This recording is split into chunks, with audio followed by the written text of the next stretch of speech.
नमस्कार दोस्तों, स्वागत है आपका एक और हॉरर स्टोरी में। तो चलिए शुरू करते हैं आज की कहानी बिना किसी देरी के। रात का तीसरा पहर था, अमावस्या की काली रात जिसमें चांद का नामो निशान नहीं था। सिर्फ डरावनी हवा और दूर से आती शियारों की रोने की आवाज़, रूह कपा देने वाली। गांव के किनारे स्थित एक पुराना खंडर जो पहले कभी मकान हुआ करता था, जिसके बारे में कहा जाता था कि वहाँ एक डायन रहती है। लोग उस मकान के पास जाने से डरते हैं। कहानी शुरू होती है एक जवान लड़की रिया से। रिया अपनी पढ़ाई के लिए शहर में रहती थी, लेकिन गर्मियों की छुट्टियों में गांव आई हुई थी। रिया शहरी थी और इन अंधविश्वास पर यकीन नहीं करती थी। एक दिन उसके कुछ दोस्त तो उसे चिढ़ाने लगे और उसे डायन के घर के बारे में बताया और उन्होंने उसे उस घर में जाने की चुनौती दी। चल रिया, अगर तू इतनी ही बहादुर है तो उस एक घर में रात बिता कर दिखा, उसके दोस्त अजय ने कहा। रिया को गुस्सा आया। ठीक है, मैं जाऊंगी और तुम्हें दिखाऊंगी कि ये सब सिर्फ बकवास है।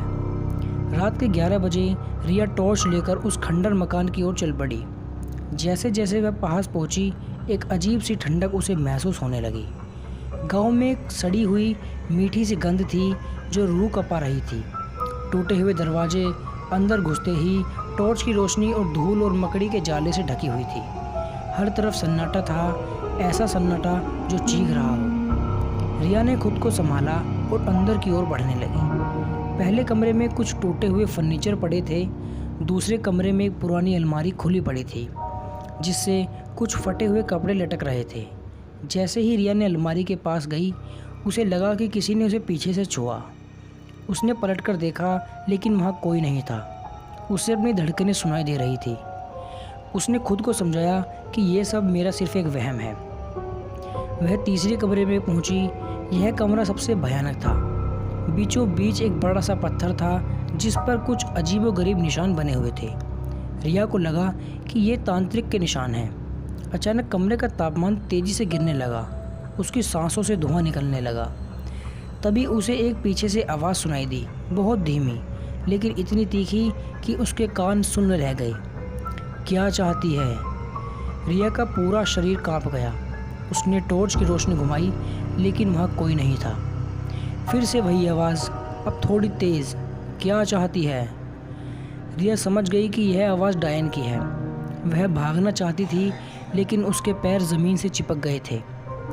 तभी कोने से एक भयानक परछाई निकली। वह परछाई धीरे धीरे एक बूढ़ी औरत का आकार लेने लगी।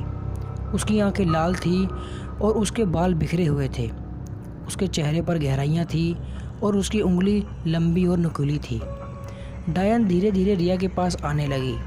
रिया की चीखें उसके गले में ही घुट गई। तुम यहाँ क्यों आई हो? डायन की आवाज़ अब और भी साफ और डरावनी थी। रिया ने हिम्मत करके पूछा, तुम कौन हो और क्या चाहती हो? डायन एक डरावनी हंसी हंसी। मैं एक आत्मा हूँ जिसे इस दुनिया ने धोखा दिया। मैं वो हूँ जो अपने बदले की आग में जल रही हूँ। रिया की आंखें फटी रह गई। बदला? किसका बदला? मेरे पति। उसने मुझे धोखा दिया और मुझे धोखे से मार डाला। मेरी आत्मा यहाँ भटक रही है। मुझे शांति नहीं मिल रही। डायन की आंखों में आंसू नहीं थे, बल्कि एक खूनी चमक थी। अब तुम यहाँ आ गई हो, शायद तुम ही मुझे मुक्ति दिला सकती हो। रिया को कुछ समझ नहीं आया और उसने पूछा, मैं कैसे? डायन ने अपना नुकीला हाथ रिया की ओर बढ़ाया। मुझे मेरा न्याय चाहिए।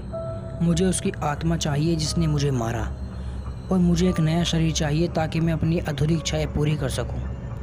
रिया ने डर के मारे पीछे हटना चाहा, लेकिन डायन ने उसे अपनी गिरफ्त में ले लिया।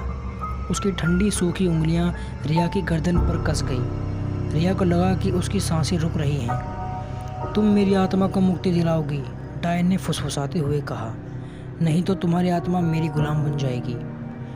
रिया की आंखों के सामने अंधेरा छाने लगा। उसे लगा कि वह अपनी ज़िंदगी की आखिरी सांसें ले रही है। तभी उसे अपनी माँ की आवाज़ याद आई, जो हमेशा कहती थी, डर के आगे जीत है। रिया ने अपनी सारी हिम्मत बटोरी और अपनी पूरी ताकत से डायन को धक्का दिया। डायन कुछ ही पल के लिए पीछे हट गई। रिया को बस यही मौका चाहिए था। वह तेज़ी से दरवाजे की ओर भागी।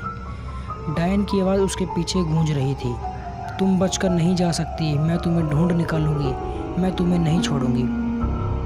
रिया ने पीछे मुड़कर देखा, वह भाग रही थी। जब तक कि वह गांव की सीमा तक नहीं पहुंच गई, उसकी सांसें फूल रही थी और उसका पूरा शरीर पसीना पसीना हो गया था।